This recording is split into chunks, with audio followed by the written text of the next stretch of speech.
Hey guys, and welcome to Wednesday. It's past my bedtime again, but I'm almost done reading this book, and I'll talk more about stuff I want to talk about in a second. But first, Giselle has something she wants to show you. It's very shiny. I have It's her face. I can't. Laughing hurts. I have a face mask on. I've done very badly at not making her laugh while she has these kinds of things on. Yeah. So We put one of these on together a long time ago. This is a peel-off one, though. This is the Freeman Sweet Tea and Lemon Peel Away Clay Mask, which I've never done a clay peel before. So, yeah, I'm going to peel it off. When we did it together, I made us both laugh, and it hurt a lot. It hurt a lot. This one's It not made as her bad. hurt more, but I'm trying not to make her laugh. Oh, it looks like you're peeling off your skin. My skin is not orange. Yeah, but when it comes off, it still looks like skin color, regardless of if it's the correct skin color. I'm also tearing up a little bit. I'm not sure how well received this is going to be on the vlog. I'm sorry. You guys are going to have to suck it up if you want to watch our lives. Now, I'm going to put on a sheet mask. To Another scare one? you even more. This is to, put the moisture back in my skin. So this one is for, it pulls pore clogging grime. This one is a moisture mask with pearl essence, apparently. Have fun with that. Like I said, it's past my bedtime, and I guess I'll just talk now. I have like 5 pages left in this book, but since the camera's already open, there's already stuff I wanted to talk about, so.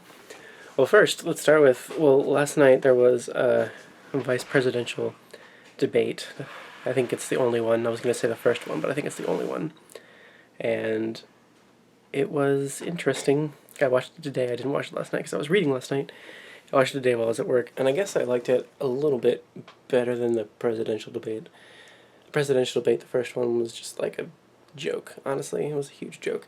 And this one was a little bit more fighty somehow, which is weird. It was not expected to be a little bit more fighty, but it also, it talked about real stuff, which was like a nice change of pace. And I'm hoping the second presidential debate is a little bit more along those lines of actually talking about stuff, although I don't know if that's going to happen. Anyway, so I was just I wanted to stress that watching the VP debate is also very important in comparison to the presidential debate. Maybe not quite as important, but it's definitely still important because it can still maybe not completely give people a different opinion on what they're doing or whatever, or what they're going to vote for, but it can at least show you who the next in command is going to be, and maybe possibly make you feel a tiny bit better about who is going to be above them. Like, if you weren't too happy about the main two, maybe these other two you might like better. I don't know. But anyway, so I thought the debate was interesting at the very least.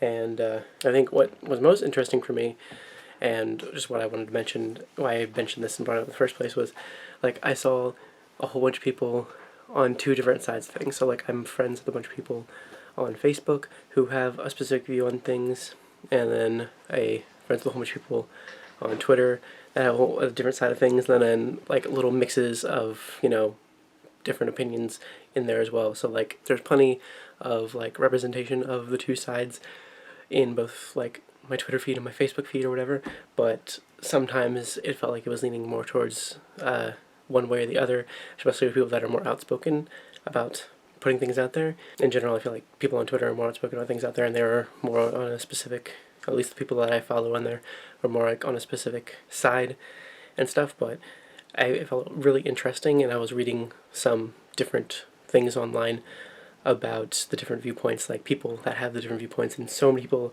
are obviously this person won, and then obviously this person won. So many people have the complete and total immovable black and white viewpoint that one person won entirely and one person lost entirely, and then the other side has the exact opposite of that viewpoint. And it's really crazy to me that people can't see good and bad things about both people. And I don't know, I wanted to express my opinion without going into too much detail. I just find bias going into stuff like this to be detrimental to your understanding of what actually is occurring in front of you, while you're watching the debate. If you go in with a certain mindset, that's the mindset you're going to come out with. Almost everyone went in with the mindset of who they wanted to win because that's the side they're on, and they came out with like, oh yeah, they won, obviously, because there's arguments to be made both ways, quite honestly. So anyway, I try very hard not to go in with too much bias because honestly I don't like any of them, not a single one. None of them at all. Don't like any of them even a little bit. So I don't know. Anyway, so that's like my little spiel. I don't want to get too like into my political opinion. It really doesn't matter, and it shouldn't affect you at all. Doesn't affect your opinion at all. Shouldn't affect your opinion at all. And I don't want to make you think that I think it should. Me saying it, just wanted to use this to say my thoughts, and those are my thoughts. So anyway, so I don't know. I guess it's just that also I watched, like, while the primary debates were happening, I watched some of the old debates. Like, I watched some from 4 years ago of primary debates on both sides, and the presidential debate from 4 years ago, and that was like, it was still kind of like catty back and forth, but way less so than both of these two debates have been, and all of the primary debates have been on both sides this year. And then 4 years ago from that, it was like a whole different world.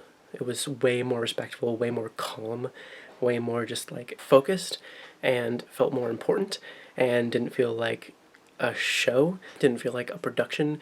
It felt like people sitting down and having an intelligent discussion about things. And that was just like 8 years ago. And then I watched some from like 4 years before that and 4 years before that, because they're all on YouTube. Just look for them, they're all on YouTube. And they're like these really old crappy recordings. It's amazing how far we've come in the past like 16 years, I guess, in like video recording. But anyway, so they're all on YouTube, and I watched a bunch of them because I was just super interested in it, because I didn't really pay attention that much until the ones 4 years ago. I like watched those debates 4 years ago, and they all just seemed like a totally different thing than what this has been this year, and it just kind of bothers me. Anyway, so I'm also, like I said, I'm almost done with this. Almost done reading Here I Am by Jonathan Safran Foer. I have quite a lot of things to say about it, and I don't know even where to begin. I try to say stuff like, I liked it, or I loved it, or I didn't like it, or I didn't love it, or whatever. Like, I try to say something like that, like when I'm done reading a book. But like, it's hard for me to say. The more and more that I read and review books, it feels like it's harder and harder for me to say right off the bat, like, that specific thing. Like, there's certain things that I like, certain things I didn't like. There's a lot of stuff that can be said, and yeah, I am going to have a lot to say about it, so we'll look out for that review, hopefully, and because there's a lot to be said. And I don't know, it's made me, there's parts I didn't like, and there's some definite things there that I feel need to be addressed, but overall it made me think and made me feel, and I did have a very hard time putting it down when I was reading it, so that's something I can say about it. So anyway, I'm about to go to bed. I don't know how late Giselle's going to be up or whatever, but I'm about to go to bed because I'm very tired and I want to get up in the morning. I'm going to try very hard to get up in the morning again, because it would make me very happy to do that. I'm going to look like a creepy hockey player serial killer. It's super saturated. What is that? What is that? It's a sheet mask. It's so weird. Like, it smells. Yes, it's pretty perfumed. Like, it doesn't smell bad. It smells like, I don't know, mint, I guess? Not mint. It smells like something. It has lotus extract in it. This is what it looks like. That's not It looks just like the thing you took off a second ago. And then you just kind of like mold it to your face and then just chill out for like... You look like Ghost Santa Claus with a really short beard. Okay, now you just look like an alien. I'm like looking in the window because it's reflective. It most certainly is. Yeah, so now I'm just gonna do that. I've never seen anything like this before in my life.